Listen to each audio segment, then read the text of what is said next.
A beggar girl, in tears, hands 2 babies into the arms of the billionaire and says, "Please, keep them. I can't bear to see my little brothers starving anymore."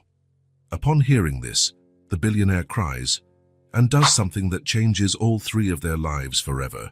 Nathan Cole adjusted his Italian silk tie in front of the mirror. Perfect, as always. The reflection showed a 48-year-old man impeccably dressed, grey at the temples, a tailored suit, flawless posture, everything exactly as it should be. "Mr. Cole, the car is waiting," announced the voice on the intercom. Nathan didn't reply. He just picked up the leather briefcase from the king-size bed and cast one last look around the bedroom. The Manhattan penthouse apartment gleamed with the morning sunlight streaming through the floor-to-ceiling windows. The view alone was worth millions, literally, just like everything else Nathan Cole owned. "I'll be down in a minute," he finally responded. In the minimalist living room, his footsteps echoed on the imported marble floor. His life was like that now. Large empty spaces where the echo of his own steps was his only constant companion. The phone rang. It was Karen, his assistant, with the day's schedule. Meeting at 9 with the Japanese investors. Lunch with the mayor at noon. Conference call with Zurich at 3. Nathan listened, but his mind wandered. Another day, just like all the others. Business, contracts, millions changing hands. And then, back to the empty apartment, order in dinner, work a little more, maybe have a whiskey while watching the financial news, sleep, repeat. "And don't forget the charity dinner at 8, Karen concluded. "Cancel the dinner," he said suddenly. "But Mr. Cole, you confirmed your presence weeks ago. The press will be there and tell them I'm sick or traveling, whatever." Silence on the other end. After years working for him, Karen knew when not to push. "As you wish, sir." Nathan hung up and stopped in the middle of the room. What was he doing? The dinner was important. His absence would be noticed. It would generate gossip. It could affect business. Why cancel? Because he was tired. Tired of fake smiles, empty conversations, people who only wanted something from him. He walked over to the bar and poured himself a shot of whiskey. It was 8 in the morning. He never drank this early. It was one of the many rules he imposed on himself. Rules that built his empire. Rules he followed religiously. The ice clinked in the glass. Nathan stared at the amber liquid and then set it down untouched on the counter.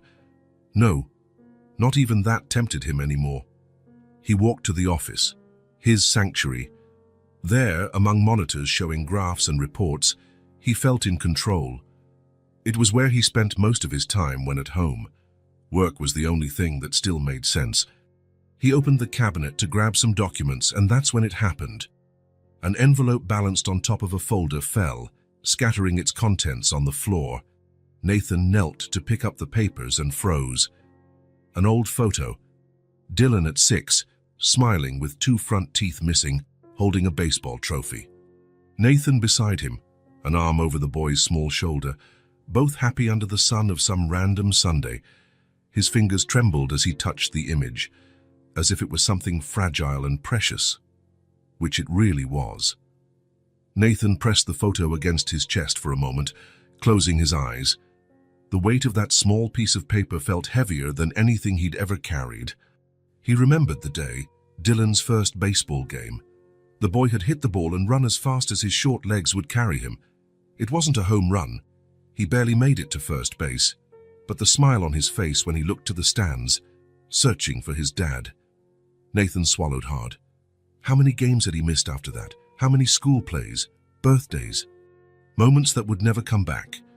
"It's just temporary work, honey," he would tell Lauren. "Once we're financially secure, I'll have more time." But that time never came. Enough was never enough. There was always another acquisition, another expansion, another market to conquer. Nathan put the photo back in the envelope and placed it in the desk drawer.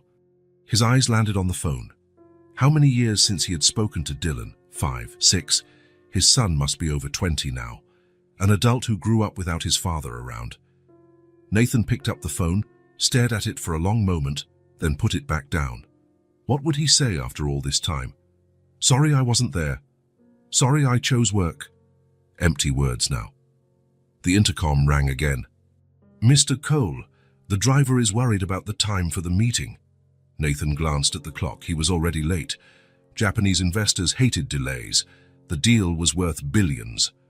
"I'm on my way down," he answered automatically. He grabbed the briefcase, adjusted his tie once more, and walked to the door. He paused with his hand on the doorknob, looking back at the luxurious, empty apartment. For a second, a strange thought hit him. All that success, all the money, the power, the respect. Had it been worth it? The thought vanished as quickly as it came. Nathan Cole was a successful man, one of the richest and most powerful in the country. Of course it had been worth it. It had to be. He shut the door behind him and headed to the elevator. In the elevator mirror, he adjusted his perfect tie once again, squared his shoulders, and put on his best confident expression. What else was there to do, after all? This was his life now. But as the elevator descended, the image of that photo and the hollow feeling in his chest remained. Like an unanswered question, like a pain with no name. The meeting with the Japanese investors was a disaster. For the first time in his career, Nathan Cole couldn't focus. The image of Dylan's old photo invaded his thoughts in the middle of crucial statements. He stumbled during the presentation, mixed up numbers, called the head of the delegation by the wrong name. Karen watched him from across the table with growing concern. Nathan Cole never made mistakes, never lost focus. Something was seriously wrong. "I apologize. I'm not feeling well today," he finally said, interrupting his own explanation about growth projections for the next quarter. The leader of the investors, Mr. Tanaka, nodded politely, though coldly. "Perhaps it's better if we reschedule for another day, Mr. Cole." It wasn't a suggestion. It was a polite rebuke. Nathan knew he had just jeopardized a multi-billion-dollar deal. Certainly, Karen will be in touch to arrange a new date. Formal handshakes, forced smiles. The meeting room emptied quickly. "What's going on?" Karen asked once they were alone. "Are you sick? Should I call a doctor?" Nathan rubbed his temples. "No, I just need some air. Cancel my appointments for the rest of the day." "All of them, even the Zurich conference." "All of them," he confirmed, grabbing his coat. Karen frowned. In 10 years working for Nathan Cole, she had never seen him cancel an entire day of commitments. "I'm walking home," he announced, heading for the door. "It's raining," Karen warned, "and it's nearly 20 blocks. Nathan didn't reply. The elevator door closed behind him. Outside, the rain fell in thin, steady chords, quickly soaking his Italian suit. Nathan didn't mind. The penetrating cold and the dampness were almost welcome. Something real. Something he could feel. He walked aimlessly, letting his feet guide him. Instead of heading to the apartment, he went in the opposite direction, toward a part of the city he rarely visited. The shiny steel and glass buildings gave way to older, less imposing constructions. People on the sidewalks no longer wore expensive suits, but simple, everyday clothes. The rain eased into a light drizzle. Nathan stopped on a corner, suddenly disoriented. He realized he was in a middle-class residential neighborhood with small shops, a bakery, a laundromat, a convenience store, ordinary places for ordinary people. His stomach growled. He hadn't eaten all day. He spotted a little diner across the street and crossed toward it. The interior was simple but clean. The aroma of fresh coffee and homemade food filled the air. A middle-aged woman behind the counter smiled as he walked in. "What'll it be, honey?" Nathan hesitated, unused to such informality. His usual restaurants had Michelin stars, with maître calling him Mr. Cole and sommeliers who knew his wine preferences. "A coffee. And a ham sandwich, please." "Coming right up. Sit wherever you like." Nathan chose a table in the back and looked out the window. Across the street was a small park. Even with the drizzle, a few children played on the swings, while moms and babysitters chatted on nearby benches. The waitress brought his order. The coffee was piping hot and strong, served in a regular mug. The sandwich was simple: bread, ham, cheese, lettuce. No artisan bread or imported ham. Nathan took a bite and was surprised. It was good, really good. He ate slowly, watching ordinary life unfold on the other side of the glass. Ordinary people with ordinary problems, living ordinary lives, something he hadn't had in so long. After finishing, Nathan left a $20 bill on the table, more than 3 times the cost of the meal, and left. The rain had stopped completely now, leaving the air clean and cool. He decided to walk through the small park on his way to... well, he still didn't know where he was going. He passed a playground with 3 children and 2 mothers, then a small pond where ducks swam peacefully. That's when he saw her. At the far end of the park, sitting on a bench still wet from the rain, a little girl. She looked exhausted, dirty, with tangled brown hair falling over her face, and in her arms, 2 babies wrapped in old, worn blankets. Nathan stopped. Something about the scene felt profoundly wrong. The girl seemed far too young to be caring for 2 babies. The children looked too small to be out in that damp weather. Where were the parents? He glanced around. No one paid attention to the little girl with the babies. Hesitantly, Nathan approached. "Hello," he said, keeping a respectful distance. "Are you all right? Do you need help?" The girl looked up. Intense blue eyes, but red and swollen from crying. When she spoke, her voice was thin and trembling. "Mister, can you help us?" Nathan sensed genuine desperation in her voice. Up close, the situation looked even worse. The children's clothes were dirty and damp. The babies seemed asleep, or Nathan felt a tightness in his chest, maybe too weak to cry. "Yes, I can help. Where are your parents?" The girl pressed her lips tight, as if trying not to cry. "My mom, she began, but was interrupted when one of the babies let out a faint moan. Her face turned into pure despair, and then it happened. With a sudden movement, the girl held out both babies toward Nathan, her blue eyes now overflowing with tears that left clean streaks on her dirty face. "Please, keep them." Her voice cracked into a sob. "I can't stand watching my little brothers starve anymore." It was as if something broke inside Nathan, something that had been hard, cold, and dead for years. He felt a lump in his throat and, to his astonishment, a hot tear escaped his eye, rolling down his cheek. For the first time in years, how many? 5, 10. Nathan Cole was crying. It wasn't dramatic sobbing, just that single tear, carrying all the weight of loneliness. Regret, the empty life he had built for himself. "I can't anymore," the girl continued, her voice choked. I swear I tried to take care of them, but I have no more food, and Luke has a fever, and Ben won't stop crying." Nathan knelt to her level. "What's your name?" "Sadie," she mumbled, still holding the babies out. "Sadie, I'm Nathan. I'll help you and your brothers, okay?" He hadn't planned to say that. The words just came out. The girl's eyes widened as if she couldn't believe it. Really? Really? Nathan had no idea what he was doing. Taking care of children. He, who had failed as a father, who had spent years building walls to keep feelings out. It was madness, but something stronger than reason moved him now. "Do you have anywhere to go?" "Anyone you can stay with." Sadie shook her head, her lower lip trembling. "Then come with me. I'll take you somewhere warm, and we'll get food and dry clothes." Without thinking of the consequences, without considering what it would mean for his carefully orchestrated life, Nathan Cole, the billionaire who had just ruined a multi-billion-dollar business meeting, opened his arms. Sadie hesitated for only a second before handing him one of the babies. The child was lighter than he should be, his body feverish even through the damp blankets. "This is Luke," she said, still holding the other baby, "and this is Ben." "Hi, Luke," Nathan murmured, awkwardly positioning the baby in his arms, realizing how unprepared he was. "Let's get out of here, okay?" He flagged down a taxi with a wave. The driver threw a suspicious look at the quartet, a man in a soaked suit, a dirty little girl, and 2 babies wrapped in faded blankets. "Where to, sir?" Nathan gave the address of his penthouse apartment. The taxi pulled away, leaving behind the park and its usual visitors, who would continue their normal lives. In the back seat, Sadie kept her eyes on Nathan, a mixture of hope and distrust in her tired gaze. "It's going to be okay," he said, not knowing if he could keep that promise. During the ride, Nathan tried to form questions in his mind. Where had these children come from? Where was the mother? How long had they been alone?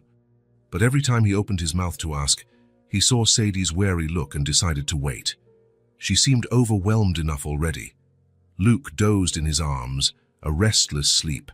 Every now and then, the baby coughed or whimpered.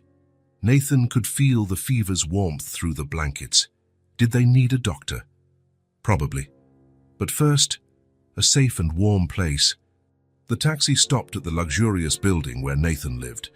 The doorman nearly fell off his chair when he saw Nathan Cole enter with 3 visibly needy children. "Mr. Cole, are you all right? Should I call someone?" "I'm fine, Thomas. Please, don't call anyone. And I'd appreciate your discretion." The last sentence came with a meaningful look. Thomas nodded, perplexed. "Of course, sir." In the private elevator that led directly to the penthouse, Sadie remained silent, her eyes wide in the mirrored walls. Luke stayed asleep in Nathan's arms, but Ben began to whimper in his sister's. "Shh, Ben," Sadie whispered, rocking him gently. "You'll have food soon, I promise." The elevator opened directly into the penthouse's living room. Nathan saw his home through Sadie's eyes. The impeccable, massive space, cold and sterile, the elegant but impersonal furniture, the abstract art on the walls that cost more than many people earn in a lifetime, a place meant to impress, not to live in. "Come on," he said, leading them through the apartment. "Let's find a place for you to settle." The apartment had 4 suites besides the master, all impeccably decorated, all completely unused. Nathan chose the one closest to his. "You can stay here for now. There's a bathroom over there. You can take a hot shower and I'll get you something to eat." Sadie didn't move. Her eyes scanned every corner, as if looking for traps or memorizing escape routes. Nathan recognized that look. He used it himself in hostile negotiations. Caution, distrust, prepared for the worst. "Sadie," Nathan said gently, "I know you don't know me. You have no reason to trust me, but I promise you're safe here." She still didn't look convinced. "Okay, I'll go get towels and robes. You can warm up and then we'll figure out the next step, okay?" A slight nod. It was the most she could offer for now. Nathan went to the linen closet to get towels. He felt strangely nervous, as if about to close the biggest deal of his life. In a way, maybe he was. As he grabbed soft towels and bathrobes, he recalled the last time he'd had children in the house. Dylan and some friends, celebrating a birthday Nathan almost missed because of a teleconference. Lauren had planned everything, the cake, the presents, the activities. Nathan showed up for the last 20 minutes with a forced smile and a gift bought by his secretary. Dylan's disappointed look still haunted him. When he returned to the bedroom, Sadie was exactly where he'd left her, as if she were afraid to move. Ben was crying louder now, a sharp cry of hunger or discomfort. "He must be hungry," Nathan said, handing her the towels. "I'll see what I can find in the kitchen." Nathan's kitchen was rarely used. He usually ordered takeout or ate out. He opened the refrigerator, almost empty, except for some bottles of water, a bottle of champagne, and a jar of olives. The pantry wasn't much better. A few cans of tuna, a package of rice, coffee, tea, and imported cookies. "Damn," he muttered. What did small children eat? He had no idea. What did babies this age need? Milk. Baby food, and where would he get that now? He decided to start with rice. It was simple, neutral. He took out a pan he'd never used, still with the price tag, and put water to boil. His hands, normally steady when signing multi-million-dollar contracts, felt clumsy measuring rice. Back in the suite, he found Sadie sitting on the edge of the king-size bed, the 2 babies beside her. "The bath is ready if you want. I'm making something for you to eat." "What are you making?" Sadie asked, speaking for the first time since arriving. "Rice. It's all I have at the moment, but we can order more food later." A heavy silence settled. Nathan realized how surreal the situation was. A 48-year-old man bringing 3 unknown children into his apartment. What would the neighbors think? What would his board of directors say? And more importantly, what on earth was he thinking? "I need to check on the rice," he said, backing toward the door. "Make yourselves comfortable." Back in the kitchen, Nathan stared at the bubbling pot. His life was completely off track now. From seeing Dylan's photo that morning to these 3 children in his home, It was as if a hurricane had turned his world upside down. "What am I doing?" he whispered to himself. "What am I going to do with them? I don't know how to take care of kids." The memory of little Dylan asking for help with homework echoed in his mind. "Not now, son. I'm busy with work." Nathan felt a jab of genuine fear. What if he failed these children, like he had failed his own son? What if he couldn't help them? Worse, what if he ended up hurting them somehow? The smell of something burning pulled him back to reality. The rice. He'd forgotten to lower the heat. "Damn it," he exclaimed, moving the pan off the burner. Too late. The bottom was burned. Crap! Crap! Crap! A silent presence made him turn. Sadie stood in the doorway, watching him with wary eyes. Nathan felt ridiculously inadequate under that child's gaze. "Sorry for the word. And sorry, I burned the rice." Sadie approached slowly and peeked into the pan. "It just burned a little at the bottom. The rest is still okay." Nathan looked again at the pan. She was right. The top layer of rice still looked edible. "I thought I'd ruined everything," he confessed. Sadie shrugged. "I've eaten worse." Something about that simple statement hit Nathan deeply. What had this child been through? What kind of life did she have before he found her in that park? "The babies, your brothers, what do they eat?" "They eat everything now, but really soft. Maybe if you mash the rice." Nathan tried not to show his shock. Babies so small already eating solid food. But what did he know about children? "Sure, we'll mash it for them." He found some bowls and utensils, served up the rice, mashing a portion with a fork. "You must be hungry too," he said, placing a bowl in front of her. Sadie stared at the food intently but didn't move. "You can eat," Nathan encouraged. Still hesitant, she took a spoon and tasted a bit of rice. Nathan noticed how hard she tried to eat slowly and politely, even though her body probably wanted to devour the food. "I need to bathe them," Sadie said, eyes on the rice. "They're wet and cold." "Eat first," Nathan replied. "Then I'll help you with them."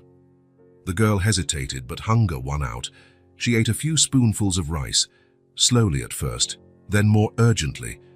"There's more if you want," Nathan offered. She shook her head, but her eyes said otherwise. "Sadie, eat as much as you want, then we'll take care of your brothers, okay?" "Thank you," she murmured, serving herself a little more. Nathan found a lone apple in the fruit bowl and cut it into small pieces, placing them on Sadie's plate. "The apple's good too," he said after trying a piece. After a moment's hesitation, he added, "The rice is good, even with the burnt bottom." Then, almost imperceptibly, a tiny smile flickered at the corner of her mouth. So quick it could have been his imagination, but Nathan knew it wasn't. That little gesture of trust filled his chest with a sensation he hadn't felt in years, as if something very old and forgotten in him had started stirring again. While Sadie ate, Nathan prepared bowls for the babies. Luke and Ben were still in the bedroom, undoubtedly in desperate need of a bath and food. He had no experience with small children, but he suspected they needed more than mashed rice. "We need proper baby food," he said. "And diapers, clothes, a lot of things." "You're rich," Sadie observed, glancing around the luxury kitchen. "You can buy all that." Nathan followed her gaze. The designer kitchen, top-of-the-line appliances he rarely used, imported marble. Yes, he could buy anything these children needed. Money, at least, wasn't a problem. "Yes," he admitted, feeling a strange shame about his wealth in the face of their suffering. "Tomorrow morning, we'll go shopping. For tonight, we'll have to make do with what we have." Sadie finished eating, scraping the bowl clean. "Thank you," she said again, and now her smile was a bit less timid. "I'm going to bathe them now." "Need help?" "No," she answered too quickly. The distrust was still there. "All right, I'll be here in the kitchen if you need me." Sadie nodded and left. Nathan started cleaning up, feeling the weight of the last few hours. What had begun with an old photo found by chance had turned into this: 3 unknown children in his home. A responsibility for which he was totally unprepared. "What am I doing?" he whispered again, but without the same anxiety as before. Because despite the fear and inadequacy, something inside him seemed to have awakened. A purpose. A need that didn't come from outside, business, success, but from within. From a place so deep he'd forgotten it existed. Nathan heard the sound of running water in the suite's bathroom. He pictured Sadie trying to bathe two babies at once. Should he go help or respect her need for privacy? He decided to gather more snacks for them. He found a box of imported cookies and placed some on a plate, sliced more apples, poured fresh water into cups. As he arranged everything on a tray, Nathan remembered how many times Lauren had done this for Dylan, how many times she'd prepared meals, given baths, told stories, and how many times he'd missed those moments, buried in work, meetings, business. Faint laughter came from the bathroom. Either Ben or Luke must have done something funny. Sadie sounded more relaxed now. When the shower turned off, Nathan waited a few minutes, then knocked softly on the door. "I brought a few more things for you to eat," he said. The door opened a little. Sadie peeked out, wrapped in a huge robe that made her look even smaller. Behind her, on the bed, the two babies squirmed, wrapped in towels, looking more alert after the warm bath. "Thank you," she said, taking the tray. "Luke likes apples." "Great, there's plenty. And water, too. Are you okay in there? Do you need anything else?" Sadie hesitated, as if considering something. "Our clothes are wet." "Ah, right. Let me see what I can find." Nathan went to his own bedroom. He had t-shirts that could serve as nightgowns for Sadie, and maybe for the babies. Not ideal, but it would work for one night. He came back with the t-shirts and handed them through the slightly open door. "Tomorrow we'll buy proper clothes," he promised. Sadie nodded, still wary but noticeably more relaxed than when they'd arrived. "Well," Nathan said, stepping back, "I'll let you rest. If you need anything, I'll be in the next room. Just call, okay?" "Okay," she mumbled, and then, almost inaudibly, "Good night. Good night, Sadie." The door closed softly. Nathan stood there for a moment, feeling a strange mix of emotions. Concern, certainly. Fear of what lay ahead. But also something lighter, warmer, something he hadn't felt in years. In his own bedroom, Nathan sat on the edge of the bed and looked at the phone. Should he call someone? The police? Social services? A lawyer? What was the right procedure after finding 3 abandoned children in a park? But something held him back. The image of Sadie's desperate eyes, begging for help. The fragile trust that had begun to form. The fear that the children would be separated if authorities got involved. "What am I going to do?" he whispered into the empty apartment. But part of him already knew the answer. Somehow, meeting these children, seeing the desperation and courage in such a small girl caring for her brothers, had awakened something he thought was dead in his chest. A chance, maybe, a chance to do something right, not to fail this time. He closed his eyes and saw Dylan's face, then superimposed Sadie's, Ben's, and Luke's faces. Children who needed an adult who truly cared, who was present, who put their needs above everything else. For the first time in years, Nathan Cole felt afraid of failing at something personal, something that really mattered. 3 days had passed since Nathan brought the children home, 3 days of adjustments, learning, and small victories. Nathan had hired a shopping team to bring everything the kids needed. Clothes, diapers, toys, proper food. The guest bedroom quickly turned into a cozy space with 2 cribs and a comfortable bed for Sadie. The babies already seemed healthier. Luke no longer had a fever, and Ben was smiling more. Nathan learned how to change diapers after watching some online videos, a skill he never imagined he'd need. He made mistakes, of course, put diapers on backward, spilled milk, burned the pasta he attempted to make for dinner. But Sadie was always there, watching, sometimes quietly laughing at his awkward attempts, other times intervening gently to show him the right way. The girl's distrust gradually diminished. She no longer recoiled when Nathan approached. She no longer checked obsessively on her brothers every few minutes. She could sleep several hours without waking up in panic. Small progress, fragile but real. That night, after the babies finally fell asleep, Nathan found Sadie sitting on the living room couch, hugging her knees, looking at the city through the huge windows. The lights below formed a sea of bright dots. "Can't sleep?" he asked softly, not wanting to startle her.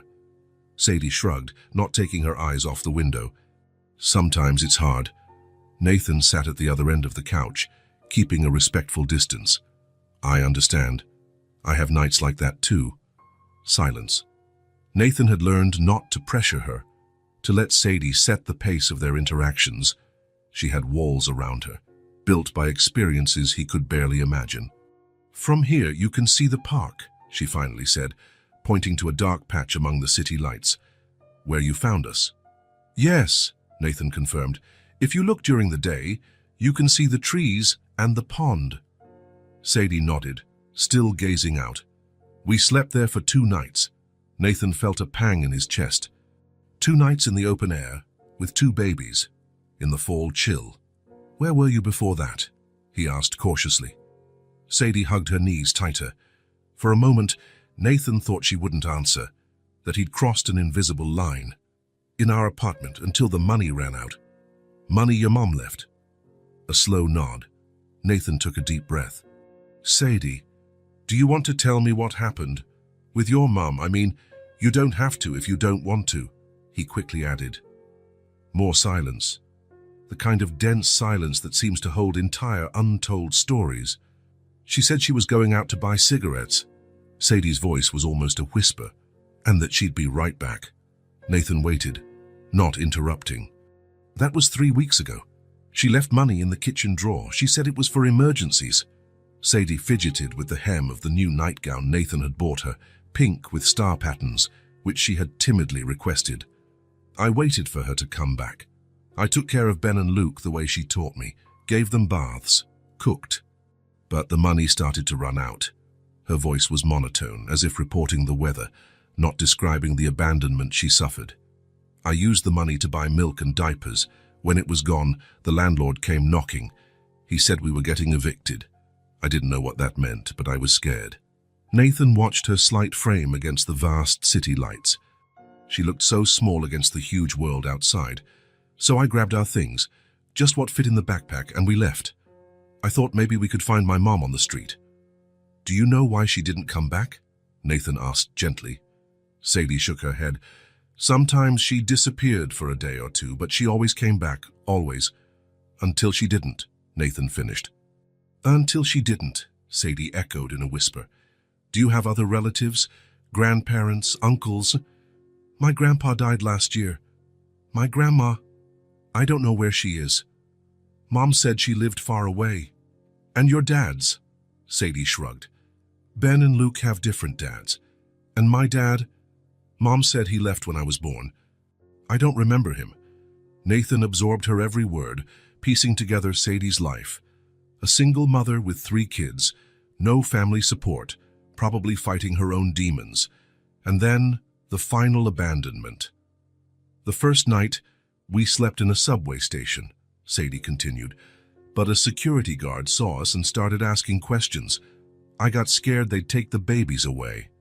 Mom always said we couldn't let anyone know we were alone or they'd split us up. The raw honesty of those words hit Nathan hard. This child's fear of being separated from her brothers, the responsibility she had taken on far beyond her years. So we went to the park. It was easier to hide there. During the day, we pretended we were waiting for our mom. At night, we slept in the bathrooms or under the benches. Sadie stopped speaking. A single tear ran down her face, but she wiped it away quickly, as if ashamed of showing weakness. What you did was very brave, Nathan said, taking care of your brothers like that.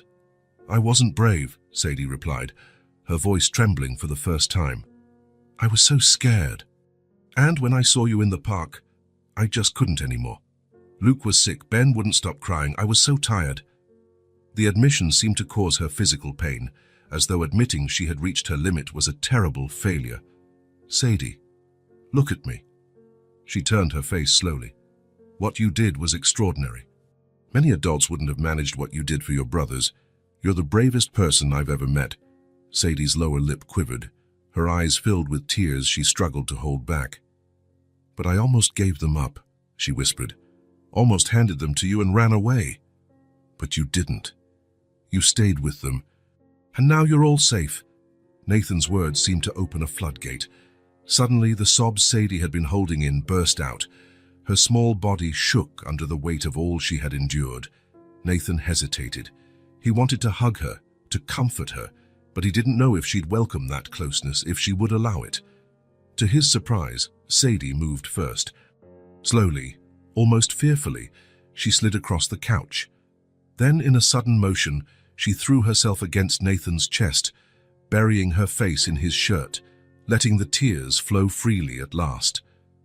Nathan wrapped his arms around her, feeling how small and fragile she was. How long had this child been strong for everyone else? "It's okay," he murmured, stroking her hair. "It's okay to cry." And she cried. She cried like she probably never allowed herself to cry in front of her brothers. She cried for the mother who didn't come back, for the father she never knew, for the cold nights and fear, for the childhood lost too soon. Nathan let her cry until the sobs subsided, until her breathing returned to normal. When Sadie finally pulled away, she looked suddenly embarrassed, as if just realizing how close she'd allowed herself to be. "I'm sorry," she mumbled, wiping her face. "Never apologize. Don't ever be sorry for feeling." Sadie nodded, still sniffling a bit. Silence returned, but it was different now. Lighter, as though some of the burden had been released. "What about your family?" she asked suddenly. "You said you live alone. Where are they?" The question caught Nathan off guard. Now it was his turn to feel the weight of vulnerability. "I lost my family too," he answered after a pause. "Not in the same way, but I lost them." Sadie waited, eyes on him. Their roles were reversed. Now she offered him the space to share his story. "I was always busy," Nathan continued, struggling with the words. "Lauren, my wife, got tired of trying. My son, Dylan, he just wanted a present father." The old pain resurfaced, now sharper than ever, perhaps because, for the first time, he truly understood the impact of a father's absence. "One day they both left, and I never heard from them again. I was the one who pushed them away by not knowing how to stay." Sadie lowered her eyes, understanding. There was a wisdom in her that came from experiences far too harsh for someone her age. "Why don't you go after them?" she asked with the childlike directness that sometimes only children possess. The question hit Nathan like a punch. Why didn't he? What stopped him besides wounded pride, shame, fear of rejection? "I guess I don't know what I'd say," he admitted. "How do you apologize for years of absence?" "You could start by saying, 'I'm sorry,'" Sadie suggested, with the clear logic only kids can have. Nathan gave a sad smile. "It's not that simple. Grown-ups always make things complicated," she replied, with a wisdom beyond her years. Nathan couldn't help but laugh, despite the pain. "Yes, we really do." Silence returned, but now it was a shared silence. The silence of two people who had revealed their wounds to each other and somehow found common ground. "I think we should try to get some sleep," Nathan finally said. "Tomorrow we can think about what to do." Sadie nodded but didn't move. "What if my mom never comes back?" she asked in a low voice. The question hung in the air, heavy with all its implications. "Then we'll figure it out together," Nathan answered. "All I know is that you and your brothers are safe now, and I'll help you in any way I can." Their eyes met, and Nathan realized he was making a promise he wasn't sure he could keep. But at that moment, he meant every word. "Maybe taking care of you," he said, voice thick with emotion, "is the only right thing I've done in a long time." Sadie didn't respond with words. She just reached out her small hand and held his for a moment, a simple gesture conveying trust, gratitude, and perhaps the start of hope. Then she stood and walked silently back to the bedroom where her brothers slept. Nathan remained on the couch, gazing at the city lights below. The world he knew had changed completely in just a few days. And somehow, for the first time in years, he felt he was exactly where he was supposed to be. 2 weeks had passed since the night Sadie told him her story. An unlikely routine had settled into Nathan's apartment. Mornings began early, with Ben or Luke's cries, followed by breakfast in the kitchen that was now always stocked with child-friendly foods. Nathan had learned how to prepare purees, cut fruit into safe pieces, and even make animal-shaped pancakes that made Sadie smile. Afternoons were filled with playtime on the living room rug, where Nathan found himself sitting on the floor, building block towers that Ben would knock down with giggles. Luke was trying to crawl, and Sadie watched everything with relief and caution, as if she still couldn't fully believe in this new reality. Karen, Nathan's assistant, managed his business from a distance, baffled by the instructions to cancel all trips and move meetings to video calls. "Is everything okay, Mr. Cole?" she often asked. "Perfectly fine," he would reply while trying to wipe carrot puree off his shirt. But despite the apparent normality taking shape, a growing anxiety gnawed at Nathan. What would happen next? How long could he keep this undefined situation going? The children had no documents. There was no official record of them living in his apartment. Technically, what he was doing could be considered kidnapping. One Wednesday afternoon, while Sadie watched cartoons with the babies on the couch, Nathan locked himself in his office and typed into the search engine, "How to get custody of abandoned children." The results made his stomach sink. Legal processes, background checks, home visits, psychological evaluations, searching for biological relatives, and the scariest possibility, the children could be placed in different foster homes during the process. "I can't let them be separated," he murmured, closing the browser. But he also couldn't go on like this indefinitely. Eventually, someone would ask questions. The children needed medical care, schooling, a normal life. Nathan felt the weight of indecision. His entire life had been built on quick, decisive actions. He never hesitated to close billion-dollar deals, but this was different. Far more was at stake than money. The next morning, Nathan received an unexpected call from his company's board of directors. There was an urgent issue with one of his major investments in Asia. His presence was requested immediately. "Impossible," he replied. "I'm unavailable to travel right now." "Nathan," said the deep voice on the other end, "you've never been unavailable before. What's going on?" "Personal matters," he cut in sharply. "Nothing that affects my ability to run the company." But the truth was that, for the first time, his attention was divided. While he spoke on the phone, his eyes followed Sadie around the room, watching as she carefully tucked a blanket over Luke sleeping on the couch. After hanging up, Nathan made a decision. He needed professional help, someone who could advise him on legal options without immediately calling the system. Through discreet contacts, he scheduled a meeting with a family law attorney. He explained his situation in the vaguest terms possible over the phone, only mentioning he needed guidance on a delicate situation involving children. The attorney, Dr. Melissa Ortiz, arrived at the apartment the following afternoon, a middle-aged woman with a serious expression and a leather briefcase. Nathan had asked Sadie to stay in the bedroom with the babies during the meeting. "Mr. Cole," Dr. Ortiz said after hearing the full story, "I understand your concern, but I need to be clear.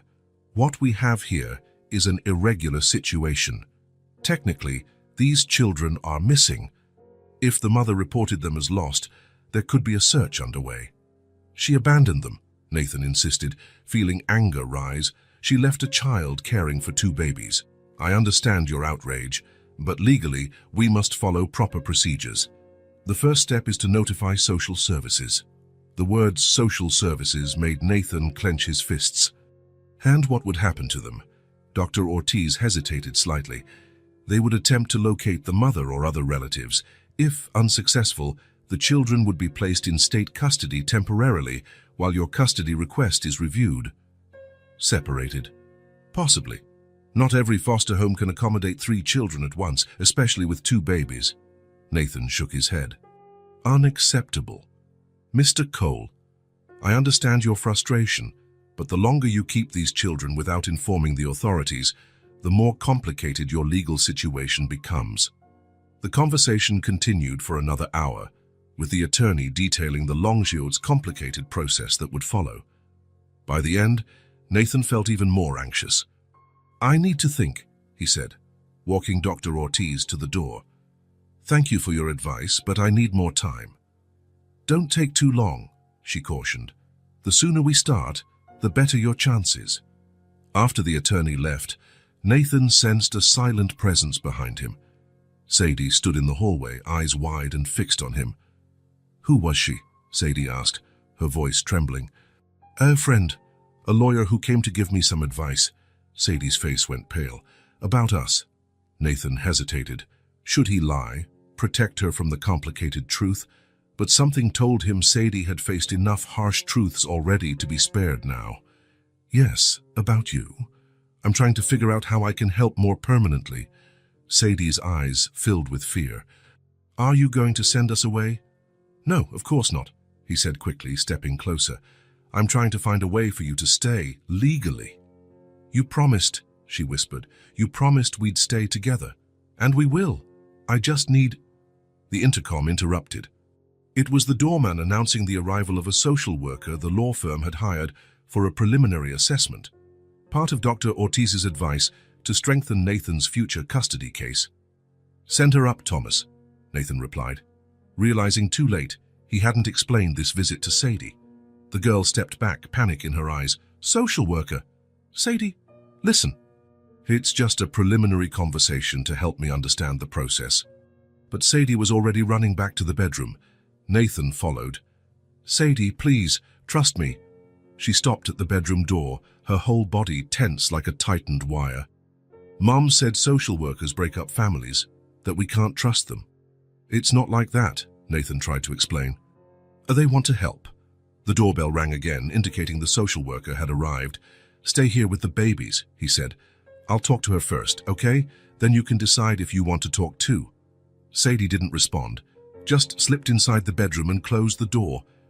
Nathan sighed deeply before answering. The social worker, Mrs. Peterson, was a robust woman of about 50, holding a notepad and wearing an analytical expression that seemed to survey every inch of the apartment as she entered. Mr. Cole, thank you for seeing me. Doctor Ortiz gave me a brief outline of your situation, but I'd like to hear it directly from you. Nathan invited her to sit and repeated the story of finding Sadie and the babies in the park. Mrs. Peterson took occasional notes, nodding. And since then, they've been living here with no legal formalization? She asked in a neutral tone that still sounded accusatory. Yes. I didn't know what to do at first, and then I got attached to them. Understandable but problematic, she commented. Mr. Cole, your financial situation is obviously comfortable, but taking guardianship of 3 children isn't just about material resources. There are emotional and psychological considerations. Not to mention your own family history, she consulted her notes. I understand you have a biological son you're not in contact with. Nathan felt his stomach drop. Yes, but it's different. Certainly, but it indicates a pattern we need to consider. Mr. Coles, I'll be frank. Your profile, a single, workaholic man with no recent experience with children, is not typically ideal for a permanent placement, especially for 3 traumatized children. Her words hit Nathan like physical blows. Given the complexity of the situation, Mrs. Peterson continued, raising her voice slightly, and the lack of proper family structure, it's most likely that, after notifying the authorities, the children would be placed temporarily in a specialized shelter while... A small noise interrupted her. Nathan turned and saw Sadie in the hallway, eyes wide with horror. She had overheard the last words. "A shelter," she whispered, the word coming out like a scared moan. "Oh, you must be Sadie," Mrs. Peterson said, adjusting her glasses. "May we talk a bit?" But Sadie was already running back to the bedroom. Nathan excused himself and followed, finding her sitting on the bed, knees drawn up, rocking back and forth. "Sadie," he began, sitting beside her. "It's not what it seems." "You promised," she repeated, not looking at him. "You promised we'd stay together." "And we will. This is just part of the process." "Lies," she whispered. "Grown-ups always lie." Nathan tried to touch her arm, but she pulled away. "I have to finish talking to Mrs. Peterson," he said, feeling helpless. "Then we'll talk more, okay? I promise I won't let anyone separate you." Sadie didn't reply. Nathan reluctantly returned to the living room, where the difficult conversation with Mrs. Peterson continued. After another hour of invasive questions about his life, routine, and intentions, she left with a final warning. "Mr. Cole, my recommendation is that you formalize the situation as soon as possible. The longer you wait, the more complicated it becomes." When she left, The apartment's silence pressed down on Nathan's shoulders. He went to check on Sadie, but she pretended to be asleep, turned toward the wall. The babies truly were asleep in their cribs. That night, Nathan could hardly sleep. He tossed and turned, replaying the social worker's words, the fear in Sadie's eyes, the promises he'd made. What was the right thing to do? Start the legal process and risk losing the children, or remain in this irregular situation that could collapse at any moment? Around 3 in the morning, he got up for a glass of water. Passing the children's room, he quietly opened the door to check on them. In the dark, he could make out the cribs and Sadie's bed. All seemed calm. He returned to his own room, determined to make a decision by morning. Maybe he should call Lauren for advice. She had always been better at family matters. But that idea made him feel even more inadequate.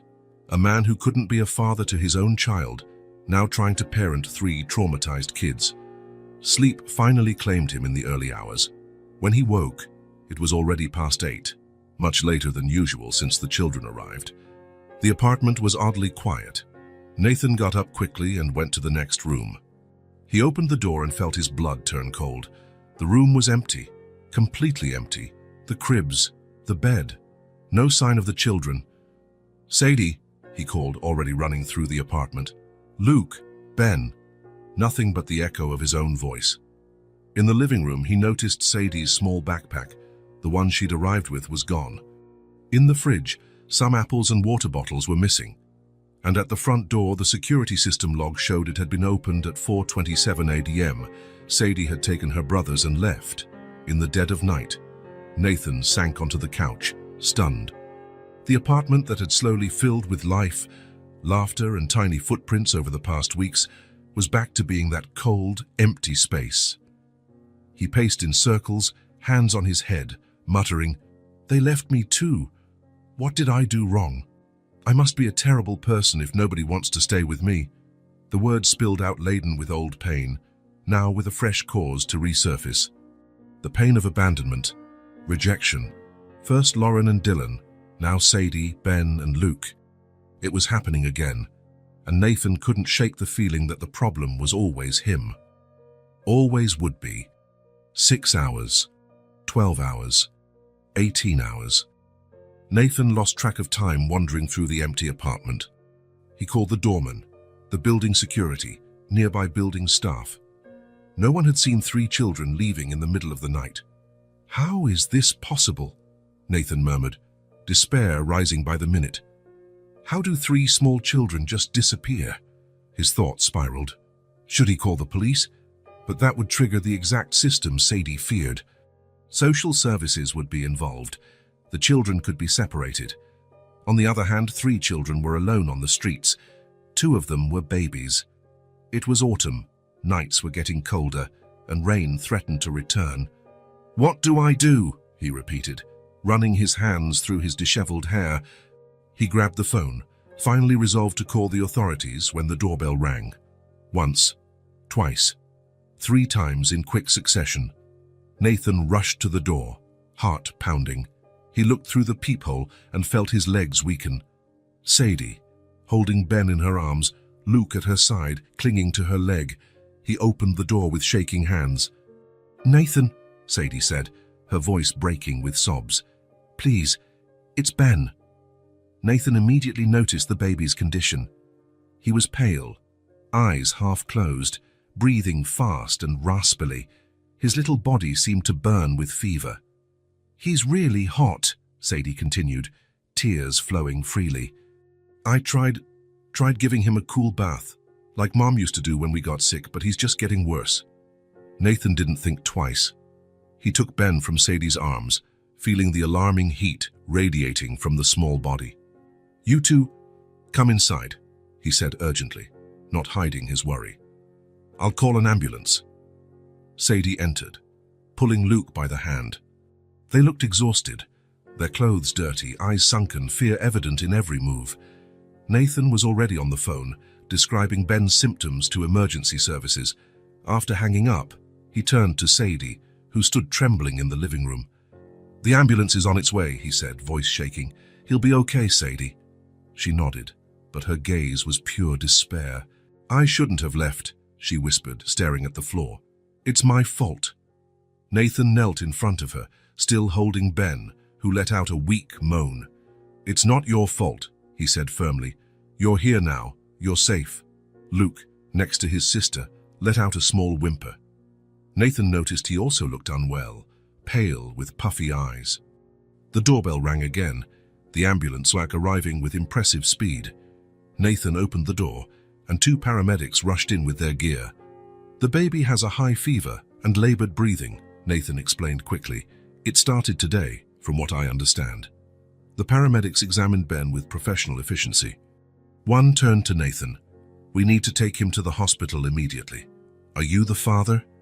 The question caught Nathan off guard. He looked at Sadie, then at Ben, then at Luke. Yes, he answered without hesitation. Yes, I'm the father. Something changed in Sadie's expression at that moment, a mix of surprise and, maybe, relief. I'll ride in the ambulance with them, Nathan continued. Sadie, could you grab jackets for you and Luke? We'll all go together. The girl nodded and ran to the bedroom. While the paramedics readied Ben for transport, Nathan looked at little Luke, who was anxious and scared. Hey, buddy, he said, crouching to Luke's level. Your little brother will be okay, all right? The doctors are going to help him. Luke looked at Nathan with wide eyes, not fully understanding but sensing the reassurance in his voice. He stretched out his small arms, asking to be picked up. Nathan lifted him, feeling his slight weight against his chest. Sadie returned with the jackets and a small backpack. Let's go, Nathan said, still holding Luke. And don't worry, Sadie, I won't leave you alone. The ride in the ambulance was tense.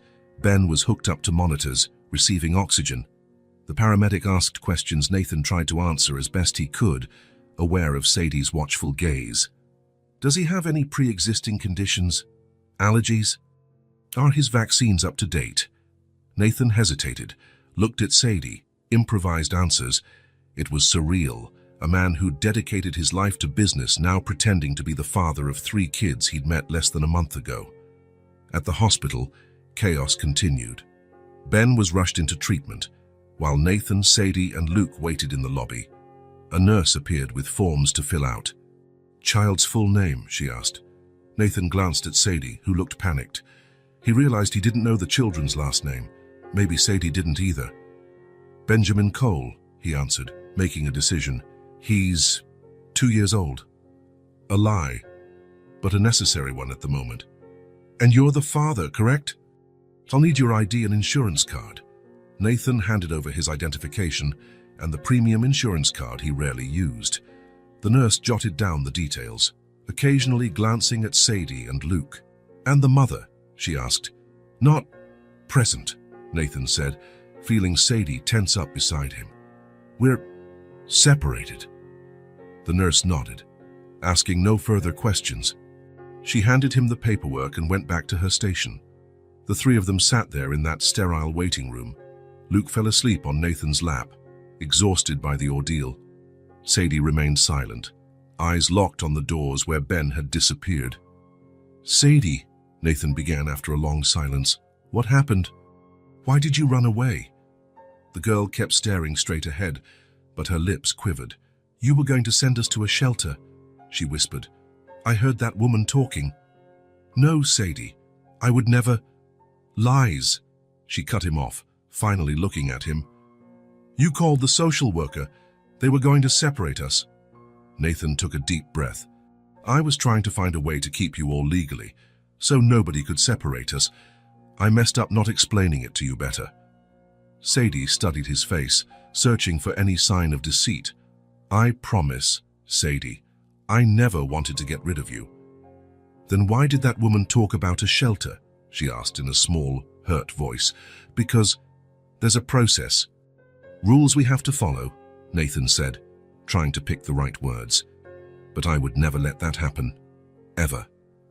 Before they could continue, a doctor appeared at the door. Family of Benjamin Cole. Nathan stood, still holding Luke, who was asleep. Sadie gripped his free hand tightly. I'm the father, Nathan said, the word sounding more and more natural. Your son has pneumonia, the doctor explained. A lung infection. quite serious for such a young child, but we managed to control his fever and improve his breathing." Relief flooded Nathan so intensely, his legs almost gave out. "Will he be okay?" Sadie asked, voice barely audible. The doctor smiled kindly at her. "He will, sweetheart. Your little brother is responding well to the medication. With proper antibiotics and care, he should recover soon." "Does he need to stay in the hospital?" Nathan asked, worried about how the children would cope after their recent scare. The doctor checked the chart in his hands. "Usually, yes, but—" He looked at the two exhausted children. "Since we've already lowered his fever and his oxygen levels look good, we can release him to recover at home if he's closely monitored." "I can guarantee that," Nathan replied decisively. "In that case, I'll prescribe antibiotics and fever reducers. You'll need to check his temperature every 4 hours, make sure he drinks plenty of fluids, and come back immediately if the fever goes up or his breathing worsens." Nathan nodded, mentally noting every instruction. "If you prefer, I can recommend a pediatric nurse to help for the first few days." "Yes, please," Nathan agreed at once. "Anything that helps him recover." The doctor handed him the prescriptions and explained each medication thoroughly. Sadie listened attentively, as if memorizing every word. "Can I see him?" she asked anxiously. "Of course. We're finishing up his meds, and then he'll be ready to go home." Minutes later, they were taken to a room where Ben lay on a small bed, still hooked to monitors, but visibly better. His eyes were open, and he gave a tiny smile seeing his sister. "Ben!" Sadie exclaimed, rushing to his side. "You're better!" The baby reached out for her, and she carefully took his hand. Nathan watched, Luke still asleep in his arms. A strange and powerful sensation overwhelmed him, a mix of protectiveness, tenderness, and fierce determination. These children were his responsibility now, his kids, for all intents and purposes.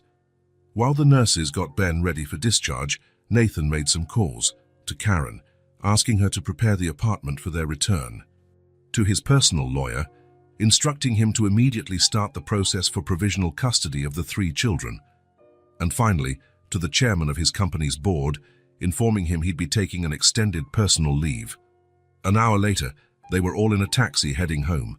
Ben slept in Nathan's arms, wrapped in hospital blankets. Luke, now awake, sat on Sadie's lap. She looked exhausted, but her eyes stayed on her brother's. "Sadie," Nathan said gently, "I want you to know I will never separate you. Never. And I'll do everything I can so we can stay together, like a family." She looked up at him, still wary, but with a flicker of hope. "Promise?" she asked quietly. "I promise," he replied, with conviction that came from the depths of his being. "I'll change whatever I need to, my home, my routine, my work, so we can be a real family." Sadie nodded slowly, as if absorbing each word. When they arrived at the apartment, Karen was waiting with everything prepared. The children's room was tidy, with clean cribs and Sadie's bed made up. A homemade soup simmered on the stove. Ben's prescriptions, picked up from the pharmacy, were organized with clear instructions. In the days that followed, Nathan immersed himself fully in this new life. He learned how to administer medications, how to recognize the baby's different cries, how to prepare proper meals. He cancelled business trips, rescheduled meetings as video conferences, and reorganized his calendar to always be present. The pediatric nurse the doctor recommended came daily to check on Ben, whose condition improved steadily. She also taught Nathan about infant care, from how to hold a baby correctly to ways to encourage their development. Most importantly, Nathan initiated the legal process to gain provisional custody of the children. His lawyer worked tirelessly, navigating the complex bureaucracy, using Nathan's influence and resources to speed things up. It was a battle. There were questions about his capability as a single father, his family history, and the unusual circumstances under which the children arrived. But Nathan persisted, driven by a determination that surprised even his closest associates. A month after the hospital night, Nathan received the official document granting him provisional custody of Sadie, Ben, and Luke. It wasn't permanent yet. There would be more hearings, evaluations, and reports. But it was a start, a legal acknowledgement of what his heart already knew. That night, after the babies were put to bed, Nathan found Sadie at the kitchen table, focused on something. "What are you doing?" he asked, sitting beside her. Sadie quickly covered the paper with her hand as if it were a secret. "Nothing," she mumbled, blushing a little. Nathan smiled. "That's okay. You don't have to show me if you don't want to." He got up to make some tea, giving her space. When he returned with 2 mugs, tea for himself and hot chocolate for her, Sadie had turned the paper over. "It's for you," she said timidly. "But it's not very good." Nathan took the drawing, feeling a lump in his throat as he examined it. It was simple, done with colored pencils, but unmistakable. 4 figures holding hands, 1 large, obviously him, and 3 smaller ones, Sadie, Ben, and Luke. At the top, in carefully formed letters, it said, "The Cole family." "Sadie," he said, voice thick with emotion, "this is the most beautiful drawing I've ever seen." "Really?" she asked, uncertain. "Absolutely. May I keep it?" She nodded, a small smile lighting up her tired face. That night, after Sadie finally went to bed, Nathan took out the drawing again. He looked at it for a long time, feeling something deep and powerful stir within him. Carefully, like handling a priceless treasure, he placed it in the drawer of his bedside table. The Cole family. The family he had almost lost before it even began. The family he was now determined to protect and love against all odds. 6 months had passed since that night at the hospital. Life in Nathan's penthouse had changed completely. The once minimalist and impersonal apartment now showed clear signs of family life, toys scattered in the living room, children's drawings taped to the fridge, framed photos on tables, Nathan with the kids in the park, at the zoo during their first Christmas together. The daily routine had shifted too. Nathan now started each day making breakfast, while Sadie helped the boys get dressed. Afternoons were for park visits, evenings for baths, stories, and lullabies. Important meetings were scheduled during Sadie's school hours, and video calls took place once the kids were asleep.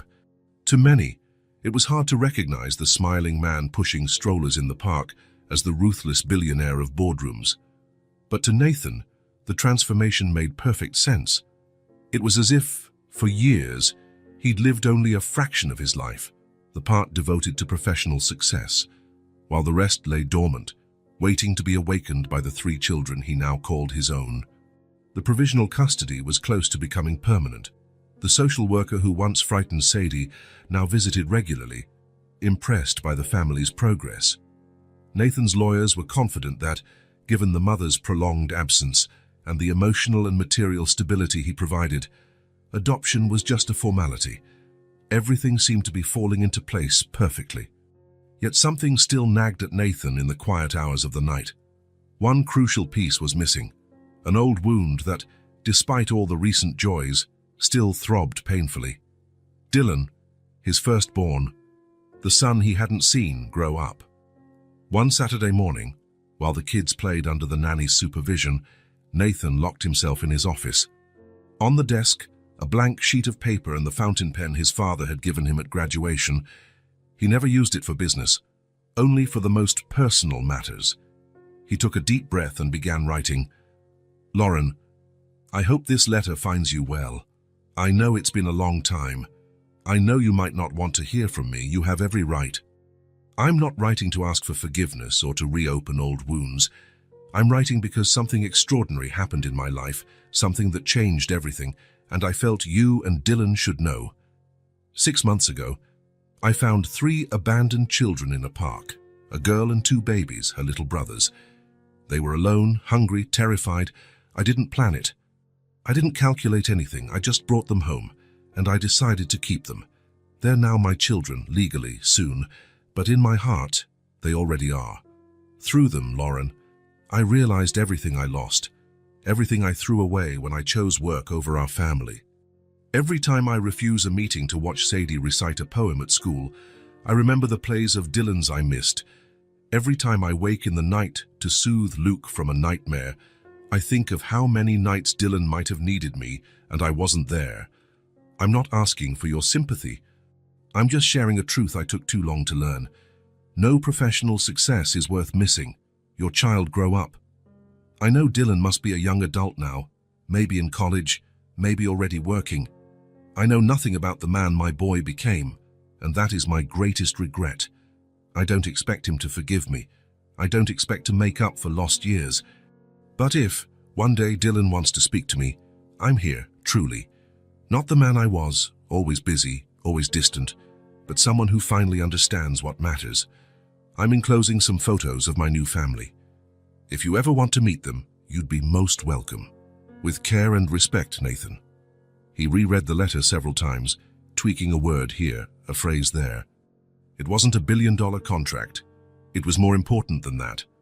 When finally satisfied, he placed it in an envelope with some photographs, the kids in the park, Ben taking his first steps, Luke laughing while trying to feed himself and getting covered in food, Sadie proudly holding her first school report card. He wrote the address carefully, the last one he had for Lauren, a quiet suburb in Connecticut. He didn't even know if she still lived there. Maybe the letter wouldn't arrive, maybe it would be thrown away unread, but he had to try. As he sealed the envelope, he heard Sadie's laughter in the other room, followed by the baby's excited babbling. He smiled, feeling that now familiar wave of affection that washed over him whenever he thought of his children, all of them, including Dylan. He stood and walked to the window, looking at the city below. For so long, he believed success meant building empires, amassing fortunes, conquering markets. Now he knew that true success was something else, found in small moments, in little hands holding his, in the smiles that greeted him at the end of the day. "Dad!" Sadie's voice called from the other room. "Ben is walking again. Come see." "I'm coming," he answered, slipping the letter into his jacket pocket to mail later. Before leaving the office, he glanced one last time at Dylan's photo on his desk, the only one he'd kept all these years. Next to it now was Sadie's drawing. It read, "The Cole Family." Maybe one day, he thought, that family could be complete. 3 weeks passed without a response to his letter. Nathan tried not to get his hopes up. After all, it had been years. Lauren might have moved away. Dylan might not want contact. Life moved on, and he now had 3 children needing his attention and love. The Cole family's new routine was firmly established. Sadie was attending 3rd grade at a good nearby school, where she quickly made friends. Ben and Luke went to a half-day childcare program, giving Nathan a few hours to work in his home office. That Thursday afternoon, Nathan was reviewing some contracts while the babies napped after lunch. Sadie would be back from school in an hour, driven by the chauffeur Nathan had hired just for her. He planned to take the kids to the planetarium that weekend, part of his effort to give them fun, educational experiences. The intercom buzzed, pulling him from his thoughts. "Mr. Cole," said the doorman's voice, "there's a young man here asking for you. He says he's your son." Nathan felt his heart stop. What's his name?" he asked, his voice suddenly hoarse. "Dylan Cole, sir." A buzzing filled Nathan's ears. The room seemed to spin. Dylan, his son, here after all these years. "Send him up, Thomas, please." Nathan hung up and stood in the middle of the room, unsure what to do. Should he wait by the door, sit casually on the sofa? What would he say? How should he act? Before he could decide, the doorbell rang. He took a deep breath, walked to the door, opened it. There he was, Dylan, the son he hadn't seen in 8 years. He was no longer the 14-year-old boy Nathan remembered. He was a young man now, tall, broad-shouldered, with his mother's determined jawline. But the eyes were undeniably Nathan's, intense blue, observant. "Dylan," was all Nathan could say. The young man didn't smile, but he didn't show hostility either. There was caution in his eyes, a contained expectation. "May I come in?" he asked simply. "Of course. Please." Nathan stepped aside, struggling to control the trembling in his hands. It's good to see you." Dylan entered, glancing around. The apartment had changed considerably since his last visit. The expensive artwork had been replaced by framed children's drawings. There were boxes of toys, piles of storybooks on the coffee table, a soft rug with animal prints on the floor. "The place looks different," Dylan commented, stopping in the middle of the living room. Everything's different, Nathan agreed. Would you like to sit down? I can make coffee or... I'm fine, thanks. Silence settled between them, heavy with 8 years of absence and unspoken words. I got your letter, Dylan finally said. Mom passed it on to me. Is she okay? She's fine. Remarried 3 years ago. Mark's a good man. Nathan nodded, feeling a twinge of sadness but also genuine relief that Lauren had moved on. And you? He asked. Are you in college or... I graduated last year. Columbia. Business and economics. A small, involuntary smile appeared on Nathan's face. Like your old man. Not exactly, Dylan said, a hint of coolness in his voice. I'm working with sustainable investments, companies that have a positive social and environmental impact. That's admirable, Nathan replied, genuinely impressed. Another silence. Dylan seemed to be gathering his thoughts, deciding how to proceed. So, he said at last, indicating the surroundings. You have kids now? Yes, Nathan answered, feeling a wave of emotion at the thought of them. 3, like I explained in the letter. Did you adopt them? Legally? We're finalizing the process. But yes, for all intents and purposes, they're my kids. Dylan nodded slowly, taking it in. I didn't expect you to come, Nathan admitted. After all this time, I thought... I didn't expect to come either, Dylan interrupted. I kept your letter for days, not knowing what to do. Part of me wanted to throw it away unread. Part of me was curious. I understand, Nathan murmured. Then the photos fell out of the envelope, Dylan went on. I saw those kids. I saw you with them. It was just strange. Nathan waited, giving his son space to express himself.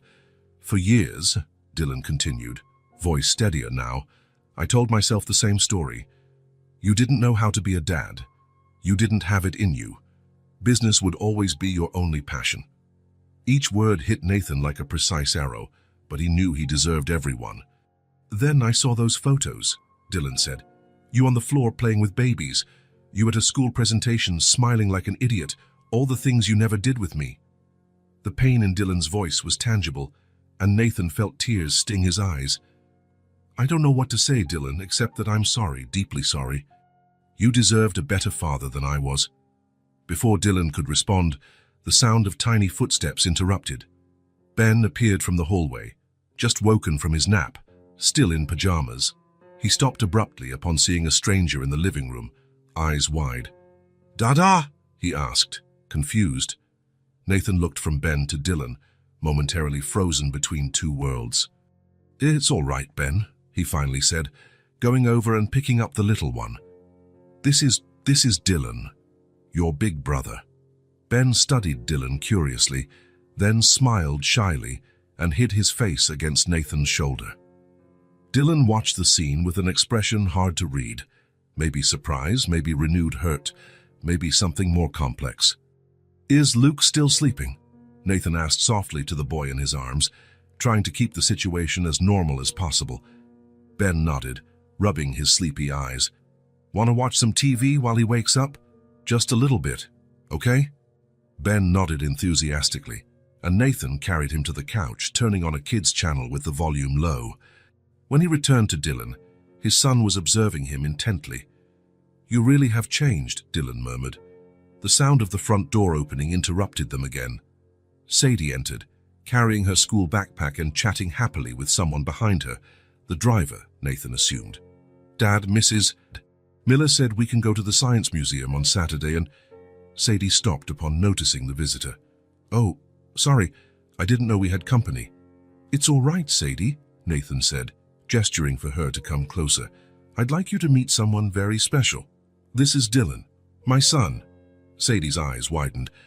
She looked from Dylan to Nathan and back again, then slowly approached the young man. Are you the Dylan from the picture? She asked. The one on Dad's desk? Dylan seemed surprised.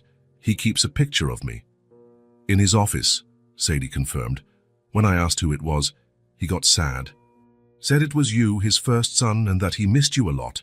Something flickered across Dylan's face, a momentary softening of his guarded expression. I'm Sadie, the girl continued, holding out her hand formally. It's nice to meet you. Dylan shook it, a reluctant smile tugging at his lips. Nice to meet you too, Sadie. Are you staying for dinner? She asked, always practical. I can help set the table. Dylan hesitated, the smile disappearing. I can't stay long. I just came to see. Sadie's disappointment was obvious, but she recovered quickly. Maybe another day, she asked, hopeful. Dylan didn't answer directly, just looking at Nathan with a complicated expression. Why don't you check on Luke? Nathan suggested to Sadie, sensing Dylan might want privacy, and see if Ben is okay with the TV. She nodded, understanding the unspoken message. It was really nice meeting you, Dylan, she said before heading off. I hope you come back soon. When she left, silence returned between father and son. She seems like a great kid, Dylan finally commented. She is, Nathan agreed. They all are. They've changed my life. Dylan walked to the window, posture rigid as if holding back a storm of emotions. For a long time, he said without turning around, I was angry, really angry. I tried to hate you. It would have been easier. Nathan stayed quiet, just listening. But then I grew up, and I realized it wasn't hate. It was hurt, disappointment. Dylan finally turned to face his father. Because I loved you, and you weren't there. The intensity of those words hit Nathan like a tidal wave. Dylan, I didn't come for an apology, Dylan cut in. I came because I needed to see with my own eyes, to confirm if what those photos showed was real. And is it? Nathan asked, voice barely above a whisper. Dylan glanced toward the area Sadie had taken Ben, where Luke was likely stirring awake. Then he looked back at Nathan. I see what you've done for them, he said slowly, the words weighted with meaning. And for the first time, I felt proud of you. Nathan felt those words as an overwhelming wave of emotion, pride. His son was proud of him. Of all his life's achievements, nothing felt as important as that. Dylan took a deep breath, watching his father for a moment. Then he added quietly, I don't know if I can forget everything, but I see you're trying. That means a lot. Just don't disappear again. Nathan, eyes brimming with tears, replied, I won't. I'm here, for real, for you, for me. A moment of silent understanding passed between them, not a complete resolution, not total forgiveness, but a start. A door that, after years, was opening just a crack. Dylan glanced at his watch. I have to go. Already? Nathan asked, unable to hide his disappointment. You don't want to meet Luke or stay a bit longer? Not today, Dylan said, grabbing the jacket he'd left on a chair.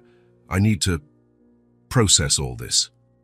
Nathan nodded, trying not to show how deeply the quick departure hurt. I understand. They walked together to the door in silence. Before leaving, Dylan paused. This doesn't mean, he began, searching for the right words. I'm not promising anything. I don't know if we can fix what was broken. I know, Nathan replied. Just the fact you came means the world to me. Dylan nodded, a short, tense gesture. They seem like great kids, he said, looking toward where Sadie and the little ones were. You're doing a good job with them. I'm trying, keep it up. And with those words, Dylan stepped out, closing the door softly behind him. There was no hug, no promise to return. Just that acknowledgement, you're doing a good job with them. That meant more to Nathan than any corporate award ever could. He stood there, staring at the closed door, feeling a swirl of emotions, sadness at how brief the meeting was, pain for the still open wounds, but also a fragile, faint thread of hope.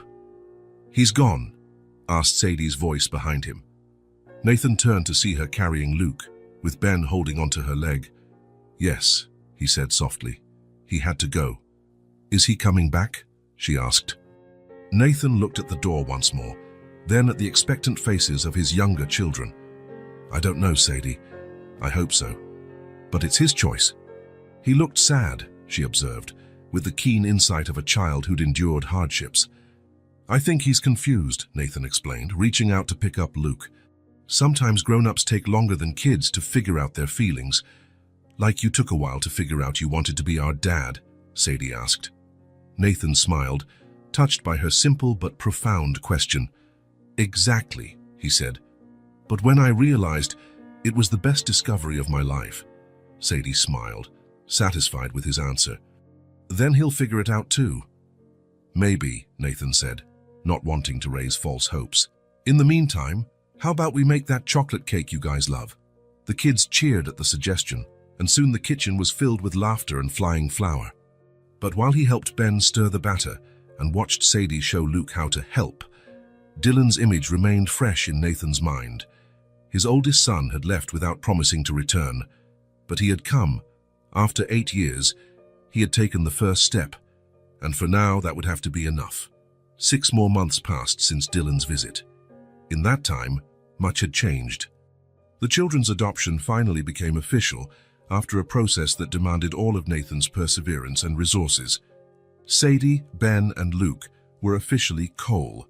Their full names, Sadie Elizabeth Cole, Benjamin Thomas Cole, and Lucas Andrew Cole, chosen with care, preserving their previous identities yet symbolizing a new beginning.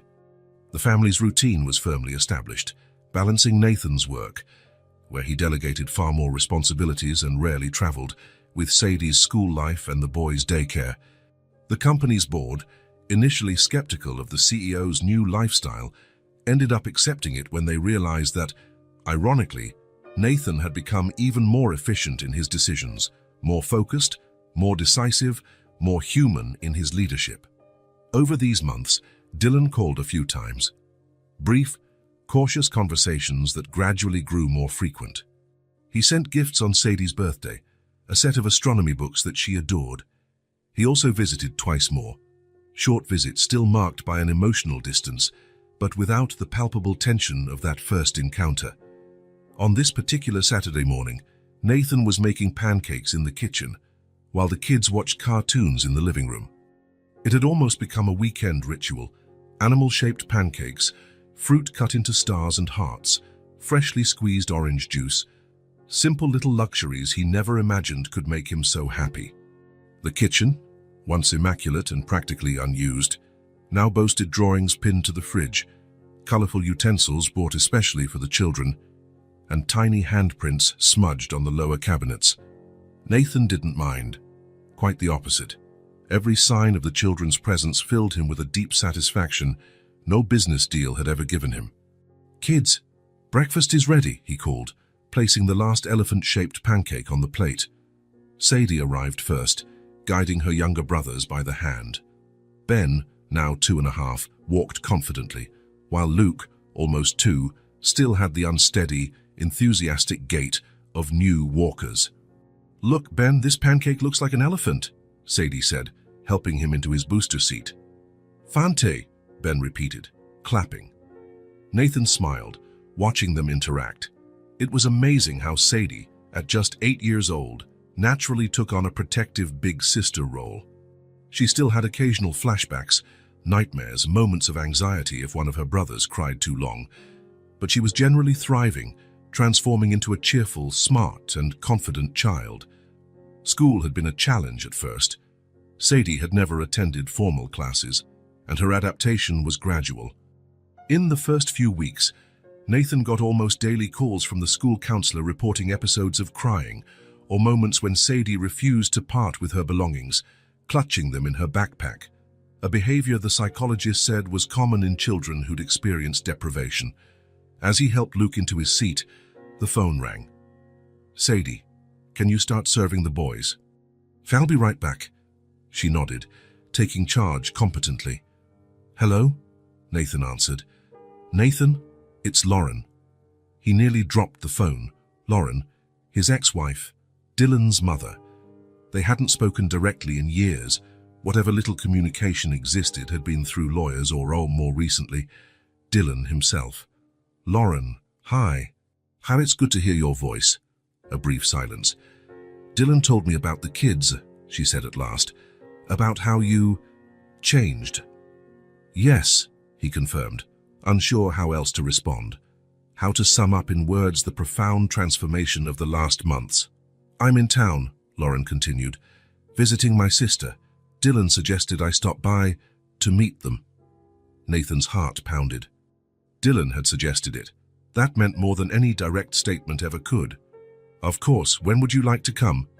Actually, I'm calling from your building's lobby. For a moment, Nathan couldn't speak, stunned. Nathan, Lauren's voice sounded uncertain.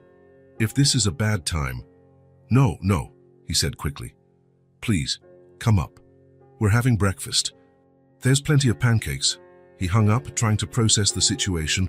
Lauren here now, the woman he once loved, whom he deeply hurt by his absence. Dylan's mother, someone who knew the old Nathan, not the man he'd become. Who was that, Dad? Sadie asked when he returned to the kitchen. It was Dylan's mother, my ex-wife. She's coming to visit. Sadie's eyes widened. The lady from the wedding photo in your office. That's the one. She's pretty, Sadie remarked thoughtfully. Is she staying for breakfast? I think so, Nathan replied, noticing how easily Sadie accepted the situation. We'll need another place at the table. When the doorbell rang a few minutes later, Nathan felt a nervousness he hadn't experienced since his teenage years. He smoothed his t-shirt, ran a hand through his hair, and opened the door. Lauren looked as elegant as he remembered, her blonde hair now shorter, a few lines around her eyes, but the same directly intelligent gaze. Hi, she said. Hi, he replied. Come in, please. Lauren stepped inside, taking in the apartment with curiosity. It's different, she commented. Everything is, Nathan said. He led her to the kitchen, where the kids were still finishing breakfast. Kids, he said. This is Lauren, Dylan's mum. Sadie immediately stood and offered her hand. Hi, Miss Lauren. I'm Sadie. These are my brothers, Ben and Luke. Lauren smiled, shaking Sadie's hand. Nice to meet you, Sadie. Dylan told me a lot about you. Really? Sadie's eyes lit up. Did he tell you about my astronomy books? I'm reading about Jupiter. It has 79 known moons, and the Great Red Spot is a giant storm that's been going on for over 300 years.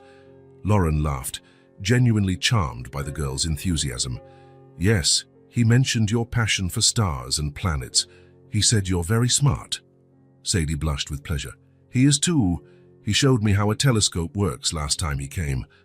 He said he'd take me to the planetarium one day. Lauren gave Nathan a look, a mix of surprise and a hint of approval. Dylan had talked about taking Sadie to the planetarium. That meant he was planning future visits, deeper involvement with the family. Would you like to join us? Nathan offered, pulling out a chair. The rest of breakfast passed surprisingly peacefully. Lauren chatted with Sadie about astronomy, helped Luke not spill his juice, and laughed when Ben tried to get her attention by tossing banana bits. After the meal, while the kids went to the living room to play, Lauren and Nathan stayed at the table in a charged silence. They're lovely, Lauren finally said. They're amazing, Nathan agreed. They changed my life. So it appears. Nathan mustered courage. Lauren, about the past, I'm sorry. For everything. For not being the father Dylan deserved. The husband you deserved. She nodded slowly. It took a very long time, Nathan. I know. But it's never too late to change, to fix what can be fixed. She paused, choosing her words. Dylan is trying. He won't admit it, but your letter, those photos, affected him. He wants to believe you've really changed. Hope bloomed in Nathan's chest.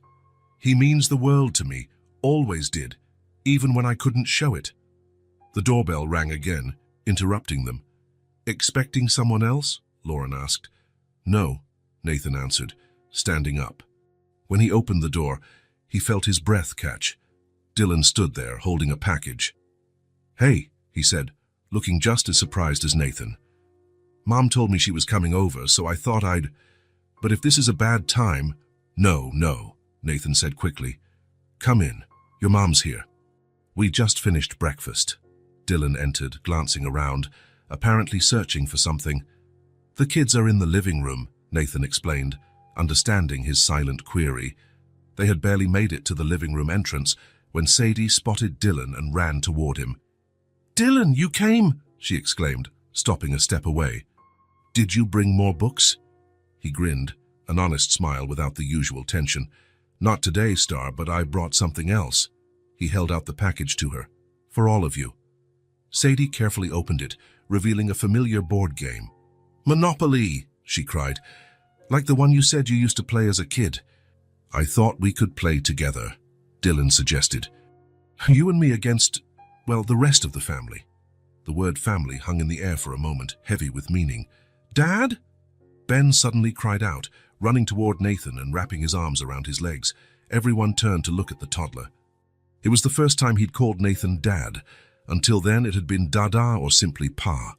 "Dad," Luke echoed, mimicking his brother, and also running to hug Nathan's legs. Nathan felt a lump in his throat. He knelt, embracing them both, trying to hold back tears. When he raised his eyes, he saw Sadie watching, a gentle smile on her lips. "Are we going to play, Dad?" She had never called him that before, always Nathan, sometimes Dad, but never that affectionate, intimate Dad that meant so much more. Nathan looked at Sadie, seeing certainty, trust, and belonging in her eyes. "Yes, sweetheart," he answered, voice trembling. Dylan watched, a faint smile on his face. Lauren, standing beside him, had tears in her eyes she was trying to hide. Morning turned to afternoon as they played. Lauren and Nathan acted as the bank, while Dylan and Sadie formed an unstoppable team against Ben with constant help, and Luke, who was happy stacking colorful money and toppling little plastic hotels. At one point, when Sadie got up to grab juice for everyone, Lauren moved closer to Nathan. "I never thought I'd see this," she whispered. "Dylan and you in the same room, no tension, no obvious hurt." "Me neither," Nathan admitted. "The kids are the bridge, aren't they? Especially Sadie." Nathan nodded. "She has a way with people, a wisdom that belies her age. Probably from what she went through." Lauren watched the girl returning with carefully balanced cups. "She reminds me of someone," she remarked. "Who?" "Dylan, when he was little, before things changed." The observation struck Nathan like a realization. It was true. The same determination, the same bright intelligence, the same sensitivity. Father and daughter, though unrelated by blood, shared something deeper. Hours later, after spirited rounds of Monopoly, popcorn, and laughter, the children were finally worn out. Ben fell asleep on the couch, and Luke grew fussy, a sure sign he was exhausted. Lauren said her goodbyes, promising to return another day. To Nathan's surprise, she gave him a brief hug before leaving. "You've done a good job, Nathan," she whispered. "With all of them, I'm proud of you." The unexpected praise warmed his heart. Of all people, Lauren knew exactly how much he had changed. Her acknowledgement meant more than any other. Surprisingly, Dylan stayed behind. "I'll help put the kids to bed," he offered. Together, father and son worked as a team. Dylan carried a sleeping Ben to the bedroom while Nathan dealt with a cranky Luke. Sadie followed, assisting with pajamas and toothbrushes, well versed in her brother's bedtime routine. When the little ones were finally asleep, Sadie asked Dylan to read her a story too. He agreed at once, sitting on the edge of her bed. Nathan watched from the doorway as Dylan read The Little Prince, using different voices for each character, pausing so Sadie could ask questions or comment. By the end, she could barely keep her eyes open. "Good night, Star," Dylan whispered, tucking her in. "Good night," she murmured sleepily. "You'll come back, right?" "I will," he promised. "More often, promise." Satisfied, she closed her eyes. Dylan lingered for a moment, watching her drift to sleep, then joined Nathan in the hallway. As they walked back to the living room, the silence between them felt comfortable, not strained. "You're really good with them," Nathan commented. Dylan shrugged. "It's easy. They're great kids." "They are," Nathan agreed. "Sadie adores you." Dylan sat on the couch, suddenly serious. "I've been thinking a lot since your letter. About us, about what happened, about everything." Nathan sat in the armchair across from him, giving him space to continue. "It wasn't easy coming here," Dylan confessed. "That first time, I was ready to see the same man, to confirm nothing had changed, that you were still the same workaholic I always knew." Nathan didn't interrupt, though every word cut a little. "Then I saw you with them. How you listen to Sadie when she talks, but really listen. How patient you are with the boys. It was like seeing a stranger. A stranger I wish I'd known when I was a kid." Dylan stood restless and wandered to the window again, the same spot they'd shared in his first visit. Nathan joined him, side by side. In the reflection, it was clear how alike they were, same profile, same eyes, same stance. They stood quietly for a long moment, gazing at the city. Then, without warning, Dylan turned and hugged his father, a strong, desperate hug that held years of absence and hurt, but also hope and forgiveness. Nathan hugged him back with equal intensity, unable to stop tears streaming down his face. It was as if, in that embrace, years of distance dissolved, not completely, but enough for them to see a path forward. When they finally let go, Dylan looked into his father's eyes and said, "I see you've changed. You're not the same man. I still have a lot of hurt, but if you're really here now, maybe I can get over it. Just be patient with me, Dad." Nathan held back sobs. "I'll wait as long as it takes. Thank you for giving me this chance." Dylan stayed for dinner, then spent the night in his old room, now converted into a guest room. And the next morning, to Nathan's surprise, he suggested they all go to the park. "I promised to show Sadie how to fold a paper boat that actually floats," he explained. "We can sail it on the pond." So on a sunny Sunday morning, all 5 of them went to the park, the same park where it had all begun, where Nathan found Sadie and the babies months ago. But now, instead of fear and desperation, there was sunlight, laughter, blankets on the grass, and melted ice cream on little fingers. Nathan watched from a short distance as Dylan taught Sadie to fold the special paper he'd brought. The boat took shape in her small hands, guided by Dylan's more skillful fingers. Ben and Luke ran in circles around them, sometimes pausing to watch the progress before resuming their energetic explorations. Dylan stood and took Sadie's hand, smiling. "Let's go, little sister. Let's see if our boat floats." They walked toward the small pond, the boys following close behind, squealing excitedly. Nathan followed at a slight distance, observing without interfering. The scene before him was like a painting he never thought he'd see. His 4 children together, connected. A family he never knew he could have. A family he never knew he deserved. Nathan felt something new and definitive settle in his chest, a sense of belonging. He looked at the 4 people who now made up his world and said, voice trembling with emotion, "My children, my children." And so, amid laughter, tiny steps, and genuine smiles, they began a new chapter. A family built on the choice to stay. A family not formed by blood or chance, but by conscious decisions of love and presence. A family that, in different ways, each of them had chosen. If this story touched your heart, subscribe to the channel and turn on notifications so you don't miss the next ones. Leave a like because it helps this story get recommended to more people. See you in the next story.